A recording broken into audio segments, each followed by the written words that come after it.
다니엘서 6장 4절부터 10절에 있는 말씀 다 같이 보겠습니다.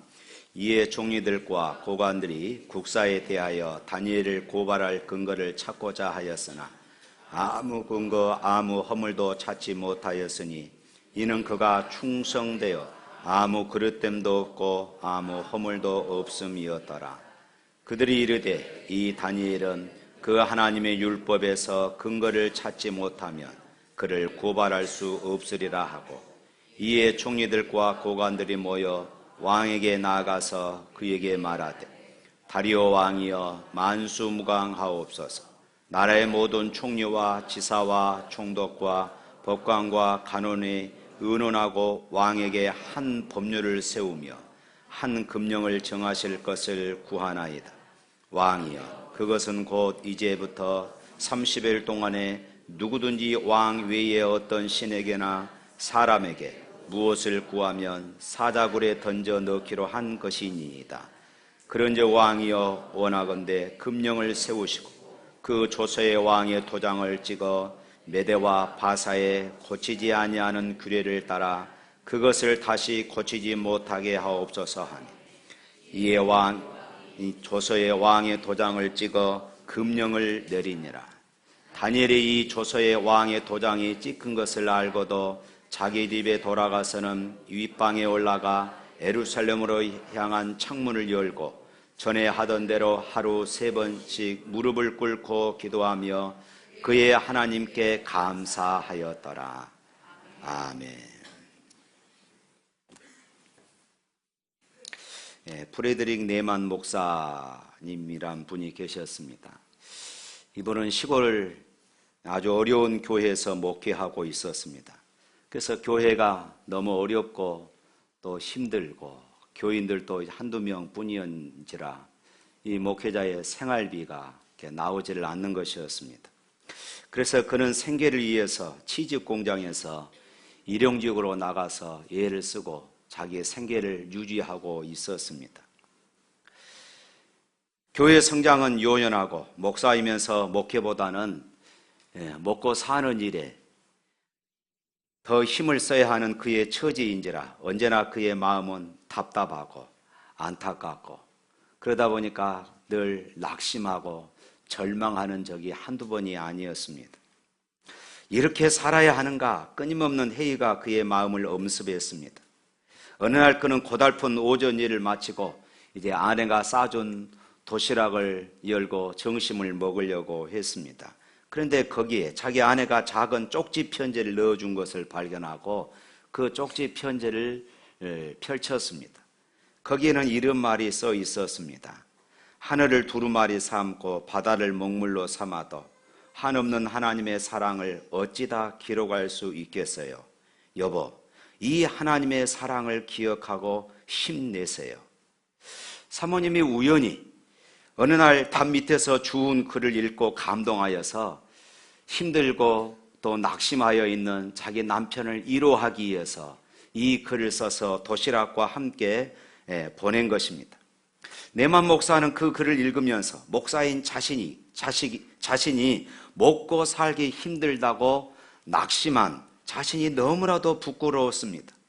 나를 위하여 십자가에 달리신 예수님, 그리고 그 아들을 보내시며 사랑해 주신 하나님, 나를 예수 믿게 하신 것도 감사한데 나를 목사로 세워주셔서 하나님의 사역을 감당하신 것에 대해서 너무나도 감격하는 그런 시간. 그래서 이 글을 읽는 동안 갑자기 하늘의 감동이 자기의 가슴에 임하는 것을 그는 체험하게 되었습니다. 그러다 보니까 오늘의 고통과 어려움이 아닌 축복으로 피부 깊숙이 다가오는 것을 그는 느끼기 시작했습니다. 생각해 보니까 너무도 감사할 것밖에 없고 자신이 낙심하고 회의하고 좌절한 이유가 없는 것이었습니다. 그는 뜨거운 감동을 받고 그 즉시로 아내의 편지의 구절을 인용하여서 아름다운 신앙의 시를 만들고 그곳에 곡을 붙여서 찬송을 만들었던 것입니다. 그것이 우리가 좋아하는 찬송가 304장에 있는 그런 찬양이죠. 한번 3절 불러볼까요?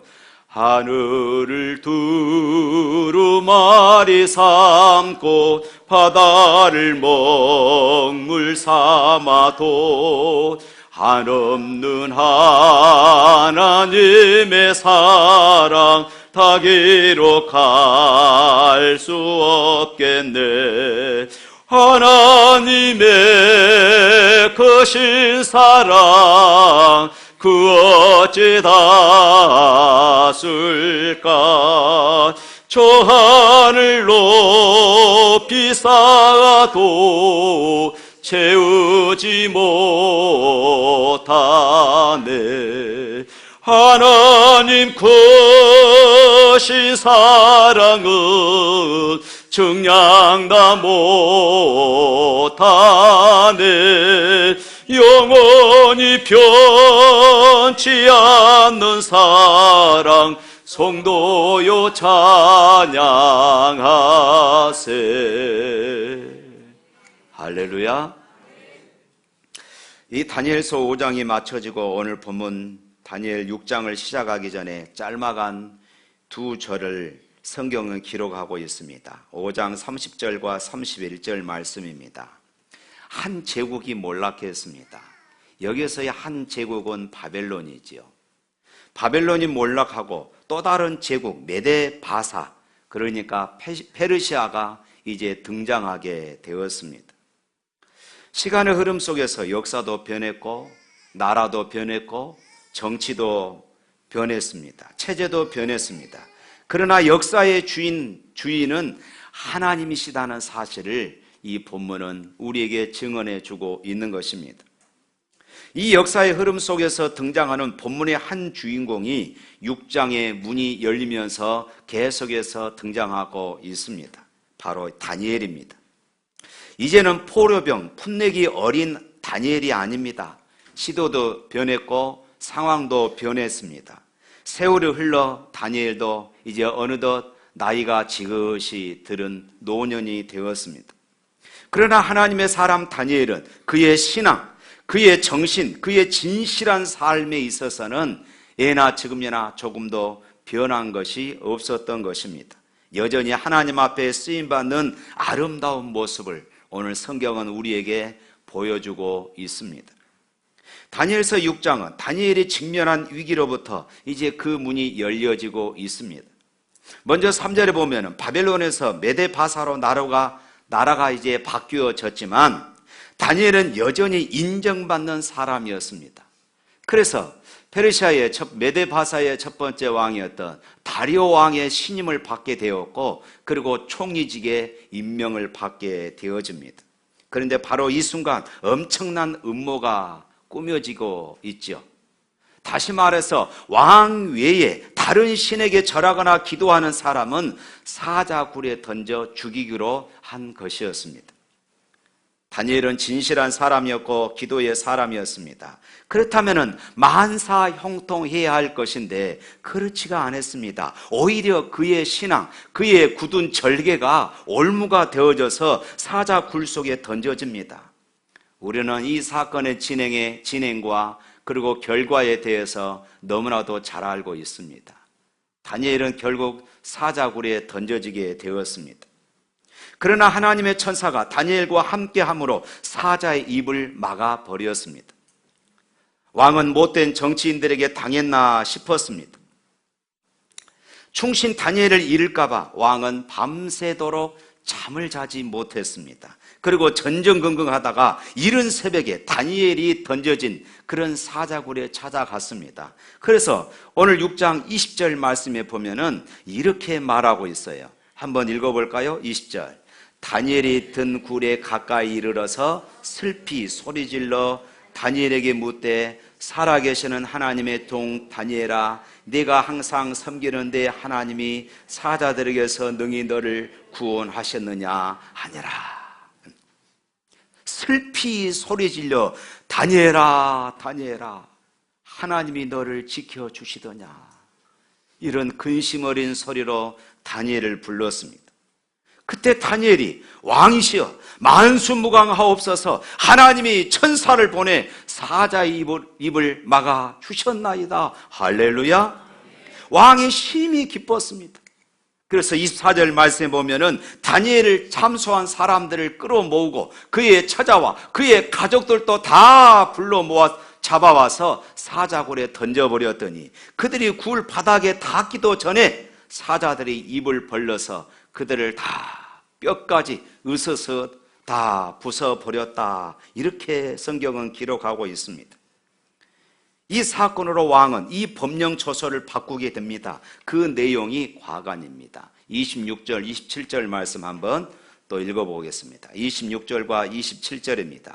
내가 이제 조서를 내려놓으라. 내 나라 관할 아래에 있는 사람들은 다 다니엘의 하나님 앞에서 떨며 두려워할지니 그는 살아계시는 하나님이시요 영원히 변하지 않으실 이시며 그의 나라는 멸망하지 아니할 것이요 그의 권세는 무궁할 것이며 그는 구원도 하시며 건져내시기도 하시며 하늘에서든지 땅에서든지 이적과 기사를 행하시는 이로서 다니엘을 구원하여 사자 입에서 벗어나게 하셨습니다 하였더라. 할렐루야. 하나님을 향한 이 놀라운 고백과 선포는 유명한 선지자의 입을 통해서 하는 것이 아니었습니다. 탁월한 신학자의 연구를 통해서 나온 말이 아니었습니다. 하나님을 알지 못하는 이방 나라의 왕의 입을 통하여서 하나님의 놀라운 신앙 고백을 하게 하신 것이었습니다. 바로 이것은 다니엘이라고 하는 이 한 사람을 통해서 만들어진 영향력이 얼마나 크고 놀라운가를 우리에게 보여주고 있는 말씀인 것입니다. 다니엘이 도대체 어떤 사람이길래 하나님께서 그를 그토록 아름답게 사용하셨다란 말입니까? 오늘 3절 말씀 보면 다니엘의 마음이 민첩했다고 성경이 기록합니다. 여기에서 민첩하다 이 말은 그 마음에 놀라운 영이 있었다, 바로 이런 의미입니다. 그래서 실제로 다니엘서 4장 8절에 보면은 이방 왕 느부갓네살 왕의 입을 통하여서 다니엘을 향해서 이렇게 말합니다. 네 안에는 거룩한 신들의 영이 있구나. 다니엘서 5장 11절 말씀에도 사람들이 다니엘을 향해서 말합니다. 거룩한 신들의 영이 있는 사람이었다. 다시 말해서 다니엘은 성령이 충만한 그런 사람이었습니다. 하나님이 쓰시는 사람, 성령의 감동이 넘쳤던 사람, 바로 그가 다니엘이었던 것입니다.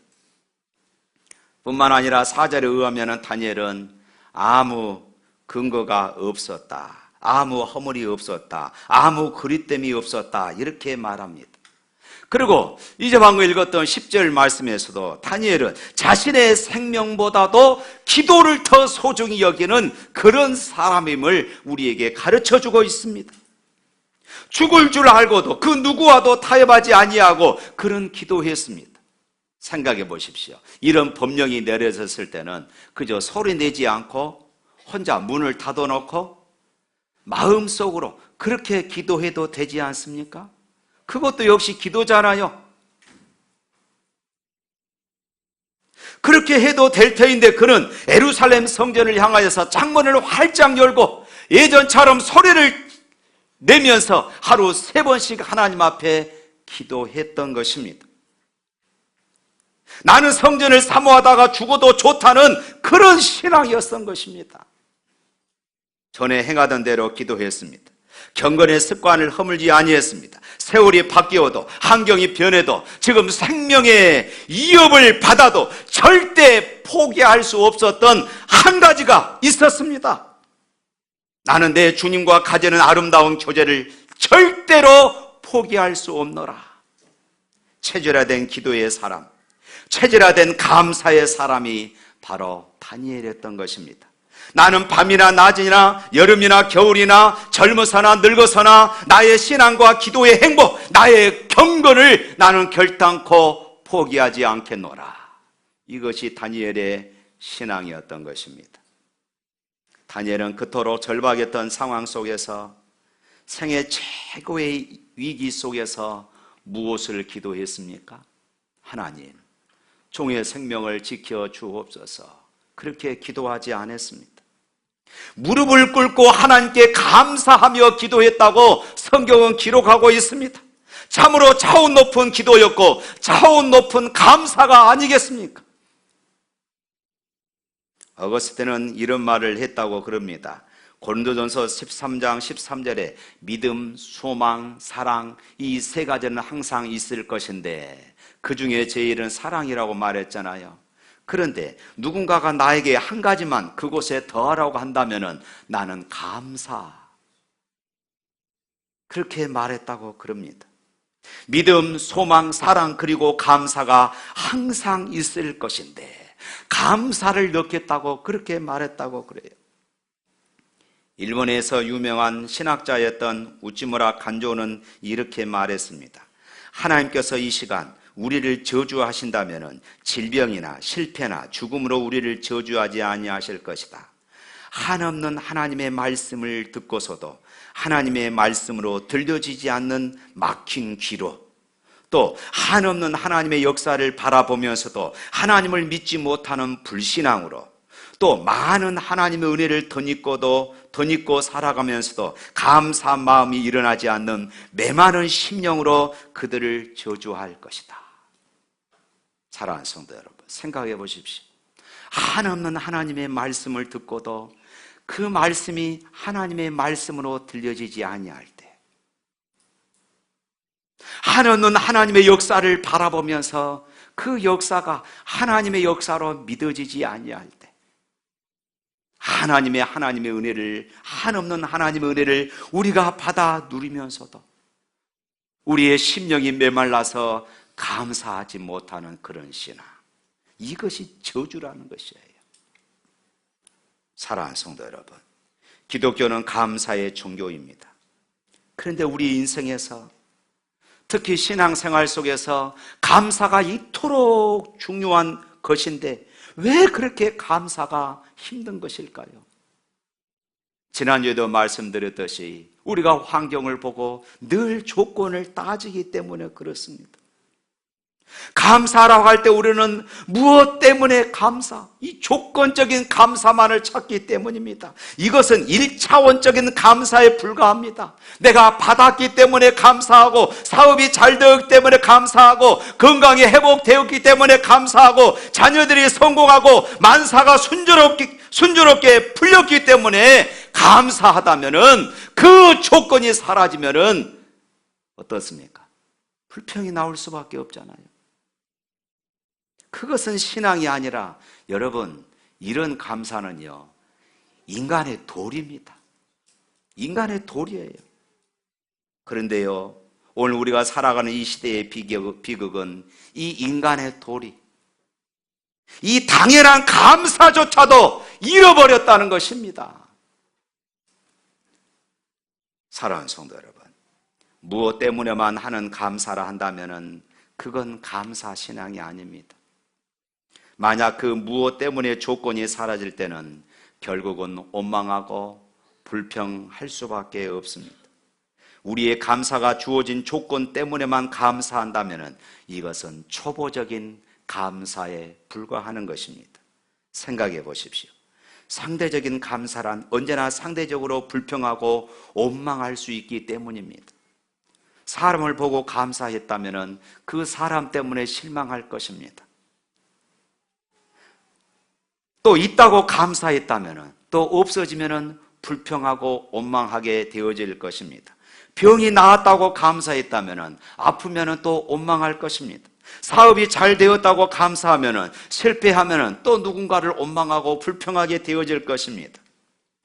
이처럼 때문에 우리는 범사에 감사하는 이런 지혜를 배워야 하는 것이에요.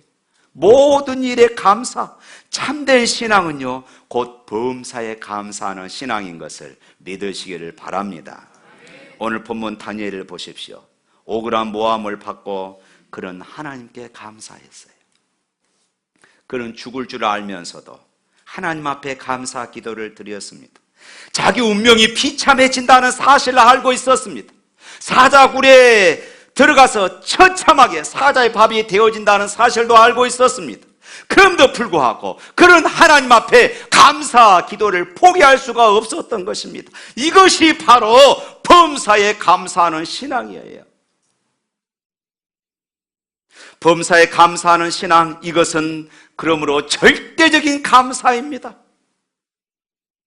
있다 없다의 문제가 아닙니다. 성공했느냐 실패했느냐 이것이 문제가 아닙니다. 생사의 문제가 아닙니다. 환경을 초월한 절대적인 감사, 신령한 감사였던 것입니다. 세르비아 출신의 신실한 목회자인 아버지의 보리스와 어머니 두시카 사이에 장남이 태어났습니다.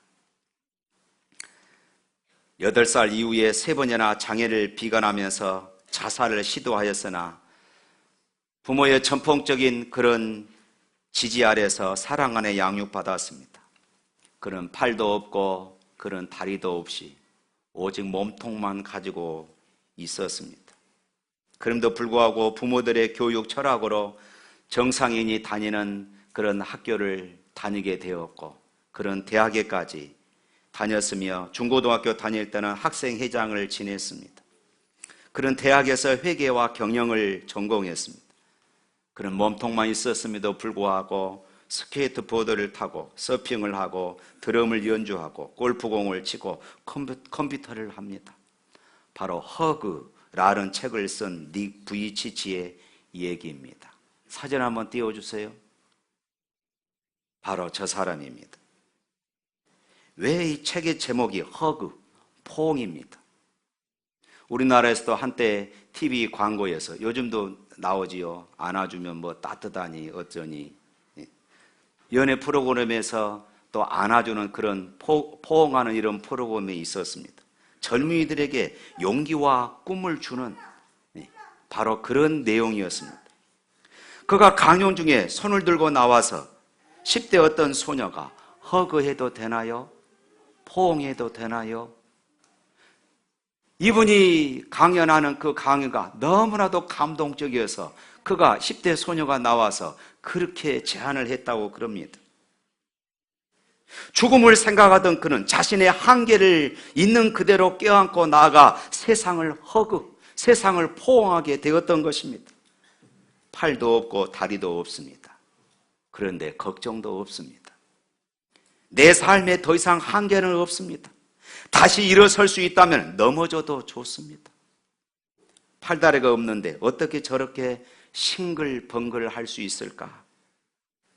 양팔과 양다리가 없이 얼굴과 몸통만 댕그러니 있는 그를 보고 갖는 그런 궁금함이었습니다. 인생을 감사의 눈으로 보기 시작하자 자기 몸뚱아리 밑에 꽁지 같은 작은 발가락 2개가 붙은 것이 눈에 보이기 시작했습니다. 사진 다시 띄워주세요. 아까는 몸뚱아리만 봤는데 이번에는 발도 한번 보십시오. 감사의 눈으로 자기 인생을 바라보니까 내게 몸뚱아리만 있는 것이 아니라 내게 발가락도 있구나 하는 것을 발견하게 되었다는 것이에요. 이 닉 부이치치는 세상을 누구보다도 커다란 장애를 갖고 태어났지만은 이 발가락 2개로 지금 세상 누구보다도 멋진 인생을 살아가고 있습니다. 여러분 인터넷에 검색해 보십시오. 닉 부이치치. 그분이 얼마나 행복하고 얼마나 감사하게 살아가고 있는지 인터넷에 도배를 해놨습니다. 닉, 왜 그렇게 행복하세요? 라고 묻는 이가 있을 때마다 그는 솔직하게 이렇게 대답합니다. 그런 자신에게도 한없이 절망했던 때가 있었다고. 태어날 때부터 외모 때문에 아이들로부터 괴물 또 외계인 같다는 이런 놀림으로 3번이나 자살을 시도했다고. 그에게 출구가 보이지 않는 삶이 있었습니다. 얼마나 비참하고 얼마나 절망스러운 그런 삶이었겠습니까? 그런 땅을 치며 슬퍼했고 끝없이 우울했습니다. 늘 마음이 아팠고 항상 부정적인 생각에 짓눌렀습니다. 어디를 봐도 출구가 없었다고 그는 말합니다. 그런 그가 마침내 절망 가운데 행복으로 통하는 문을 찾아냈습니다. 그리고 그 후 그는 달라지기 시작했습니다. 자신의 삶을 희망으로 가득 채우고 싶었습니다. 그는 숨이 막히도록 멋진 삶을 맛보고 싶었던 것입니다. 그는 이렇게 말했습니다. 나의 하루는 감사로 시작해서 감사로 맞춰집니다. 내가 이토록 눈물겹게 감사할 수 있다면 세상 사람 누구나 감사하며 기뻐하며 살 수 있을 것입니다. 범사에 감사하십시오. 얼마나 멋진 이야기입니까? 그렇습니다. 크리스찬의 감사 차원은 이렇게 달라요. 다니엘의 감사가 바로 이런 것이었습니다. 의로운 고난을 자랑스럽게 여겼습니다. 내 인생에 하나님의 계획이 있다. 내 인생에 하나님의 계획이 있다. 하나님의 뜻대로 살기를 원하는 사람은 이 땅에서 고통받는 것을 두려워하지 않습니다. 그래서 다니엘은 감사할 수 있었던 것입니다. 그는 자기를 향한 음모를 퇴치할 만한 힘이나 대책이 전혀 없었습니다. 그럼에도 불구하고 그는 역사는 하나님의 손에 달려있다, 그는 고백합니다. 인간의 생사화복을 주장하시는 분은 하나님이시다, 이런 신앙을 품었습니다. 역사의 흥망성쇠의 열쇠를 움켜주시는 분은 전능하신 내 아버지, 바로 하나님이시다. 나는 그분의 자녀가 되었다는 한 가지 사실 때문에 나는 감사할 수 있노라. 이것이 지금 다니엘의 감사였던 것입니다. 이 감사는 사자의 입을 봉해버렸습니다. 이 감사는 고통의 사자 굴로부터 자유함을 허락했습니다. 사랑하는 성도 여러분, 이 감사의 기적의 주인공이 될 수 있기를 주님의 이름으로 축원합니다. 사랑하는 성도 여러분, 남들 가지지 못한 것, 내가 가진 것 때문에 감사하는 사람은 결국 나도 불행하고 모두를 불행하게 만드는 것입니다. 내가 값비싼 다이아몬드 끼고 가난한 사람들이 나를 부러워하게 한다면 이것은 다른 사람을 불행하게 만드는 것이 아니겠습니까? 내가 잘 산다고 그걸 자랑하고 다니면은 다른 사람이 나 때문에 불행해지는 것이 아니겠습니까? 자식 때문에 울고 있는 사람 앞에서 내 자식의 성공을 자랑한다면은 이것 또한 다른 사람을 불행하게 만드는 것입니다. 이것은 감사가 아니죠. 이런 감사는 하나님께 영광을 돌릴 수가 없습니다. 자신과 이웃을 행복하게 하는 감사가 아닙니다. 진정한 감사는 내 환경을 자랑하는 사람이 아니에요. 진정한 감사는 내 속에 역사하시는 하나님을 자랑하며 살아갈 때 나도 행복해질 수 있고 이웃도 행복해지는 것입니다. 나를 바라보는 모든 사람도 행복해질 수 있는 것입니다. 이것이 바로 진정한 감사가 될 수 있음을 믿습니다.